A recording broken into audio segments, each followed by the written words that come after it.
ओम नमः चंडिकाय। अथ दुर्गा सप्तशती एकादश अध्यायः।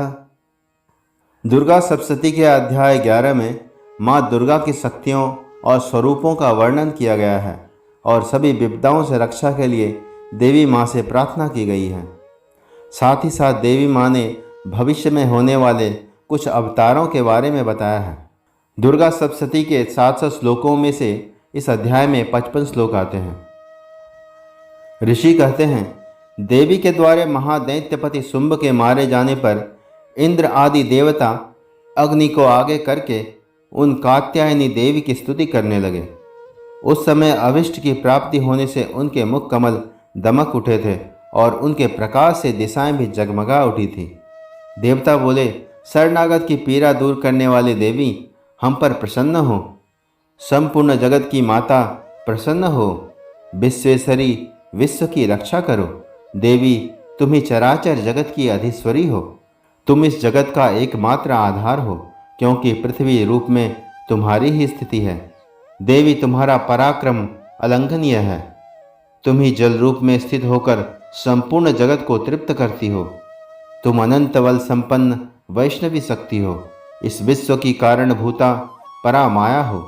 देवी, तुमने इस समस्त जग को मोहित कर रखा है। तुम ही प्रसन्न होने पर इस पृथ्वी को मोक्ष की प्राप्ति कराती हो।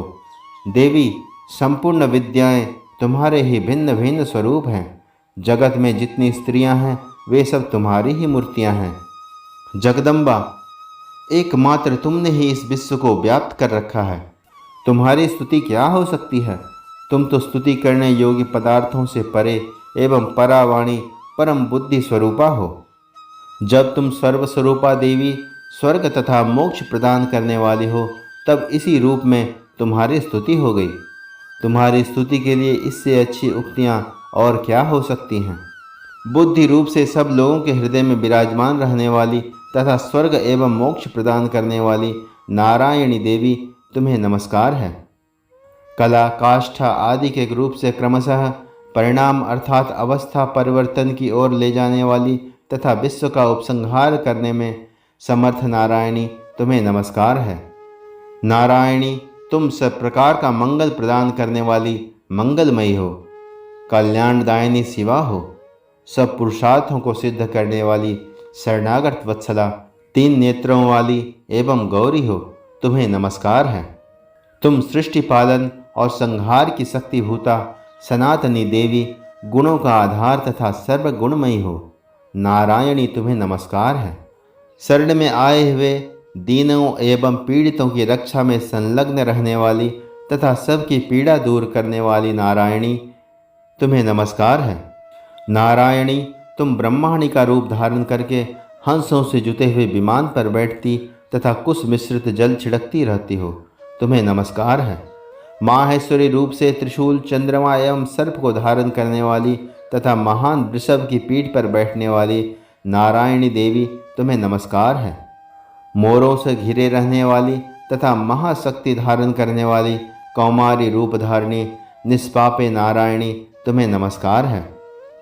शंख, चक्र, गदा और धनुष रूप उत्तम आयुधों को धारण करने वाली वैष्णवी शक्ति रूपा नारायणी, तुम प्रसन्न हो। तुम्हें नमस्कार है। हाथ में भयानक महाचक्र लिए और दाढ़ों पर धरती को उठाए वाराही रूप धारिणी कल्याणमयी नारायणी, तुम्हें नमस्कार है। भयंकर निसिंह रूप से दैत्यों के वध के लिए उद्योग करने वाली तथा त्रिभुवन की रक्षा में संलग्न रहने वाली नारायणी, तुम्हें नमस्कार है। मस्तक पर किरीट और हाथ में महावज्र धारण करने वाली, सहस्त्र नेत्रों के कारण उद्दीप्त दिखाई देने वाली और वृत्तासुर के प्राण हरने वाली इंद्र शक्ति स्वरूपा नारायणी देवी, तुम्हें नमस्कार है। शिवदूती रूप से दैत्यों का संहार करने वाली, भयंकर रूप धारण तथा विकट गर्जना करने वाली नारायणी, तुम्हें नमस्कार है। दाढ़ों के कारण विकराल मुख वाली, मुंडमाला से विभूषित मुंडमर्दनी चामुंडा रूपा नारायणी, तुम्हें नमस्कार है। लक्ष्मी, लज्जा, महाविद्या, श्रद्धा, पुष्टि, स्वधा, ध्रुवा तथा महारात्रि नारायणी, तुम्हें नमस्कार है। मेधा, सरस्वती, श्रेष्ठा, ऐश्वर्य रूपा पार्वती, महाकाली, नियता तथा ईशा सबकी अधीश्वरी रूपनी नारायणी, तुम्हें नमस्कार है। सर्वस्वरूपा सर्वेश्वरी तथा सब प्रकार की शक्तियों से संपन्न दिव्य स्वरूपा दुर्गे देवी, सब भयों से हमारी रक्षा करो, तुम्हें नमस्कार है। हे कात्यायनी, यह 3 लोचनों से विभूषित तुम्हारा सौम्य मुख सब प्रकार के भयों से हमारी रक्षा करे, तुम्हें नमस्कार है। भद्रकाली, ज्वालाओं के कारण विकराल प्रतीत होने वाला, अत्यंत भयंकर और समस्त असुरों का संहार करने वाला तुम्हारा त्रिशूल भय से हमें बचाए, तुम्हें नमस्कार है। देवी, तुम्हारा घंटा जो अपनी ध्वनि से समूचे जगत को व्याप्त करके दैत्यों के तेज नष्ट करता है, हम लोगों की पापों से उसी प्रकार रक्षा करे जैसे माता अपने पुत्रों के बुरे कर्मों से रक्षा करती हैं। चंडिके, तुम्हारे हाथों में सुशोभित खड्ग जो असुरों के रक्त और चर्बी से चर्चित है, हमारा मंगल करें, हम तुम्हें नमस्कार करते हैं। देवी, तुम प्रसन्न होने पर सब रोगों को नष्ट कर देती हो और कुपित होने पर मनोवांछित सभी कामनाओं का नाश कर देती हो। जो लोग तुम्हारी शरण में जा चुके हैं उन पर विपत्ति तो आती ही नहीं। तुम्हारी शरण में गए हुए मनुष्य दूसरों को शरण देने वाले हो जाते हैं। देवी अंबिके, तुमने अपने स्वरूप को अनेक भागों में विभक्त करके नाना प्रकार के रूपों से जो इस समय इन धर्मद्रोही महादैत्यों का संहार किया है, वह सब और दूसरा कौन कर सकता था। विद्याओं में, ज्ञान को प्रकाशित करने वाले शास्त्रों में तथा आदि वाक्यों में तुम्हारे सिवा और किसका वर्णन है। जहाँ राक्षस, भयंकर विषैले सर्प, शत्रुगण, लुटेरों की सेना और दावानल हो, वहाँ तथा समुद्र के बीच में भी साथ रहकर तुम विश्व की रक्षा करती हो। विश्वेश्वरी, तुम विश्व का पालन करती हो, विश्वरूपा हो, इसलिए संपूर्ण विश्व को धारण करती हो। तुम भगवान विश्वनाथ को भी वंदनीय हो। जो लोग भक्तिपूर्वक तुम्हारे सामने मस्तक झुकाते हैं, वे संपूर्ण विश्व को आश्रय देने वाले होते हैं। देवी, प्रसन्न हो। जैसे इस समय असुरों का वध करके तुमने शीघ्र ही हमारी रक्षा की है, उसी प्रकार सदा हमें शत्रुओं के भय से बचाओ। संपूर्ण जगत का पाप नष्ट कर दो। पापों के फलस्वरूप प्राप्त होने वाले महामारी आदि बड़े बड़े उपद्रवों को शीघ्र दूर करो। विश्व की पीड़ा दूर करने वाली देवी, हम तुम्हारे चरणों पर पड़े हैं, हम पर प्रसन्न हो। त्रिलोक निवासियों की पूजनीय परमेश्वरी, सब लोगों को वरदान दो। देवी बोली, देवताओं, मैं वर देने को तैयार हूँ। तुम्हारे मन में जिसकी इच्छा हो वह वर मांग लो। संसार के लिए उस उपकार कारक वर को मैं अवश्य दूंगी। देवता बोले, सर्वेश्वरी, तुम इसी प्रकार तीनों लोगों की समस्त बाधाओं को शांत करो और हमारे शत्रुओं का नाश करती रहो। देवी बोली, देवताओं, वैवस्वत मनवंतर के 28वें युग में शुंभ और निशुंभ नाम के 2 अन्य महादैत्य उत्पन्न होंगे। तब मैं नंदगोप के घर में उनकी पत्नी यशोदा के गर्भ से अवतीर्ण हो विंध्याचल में जाकर रहूंगी और उक्त दोनों असुरों का नाश करूंगी। फिर अत्यंत भयंकर रूप से पृथ्वी पर अवतार लेकर मैं वैप्रचिति नामक दानवों का वध करूंगी।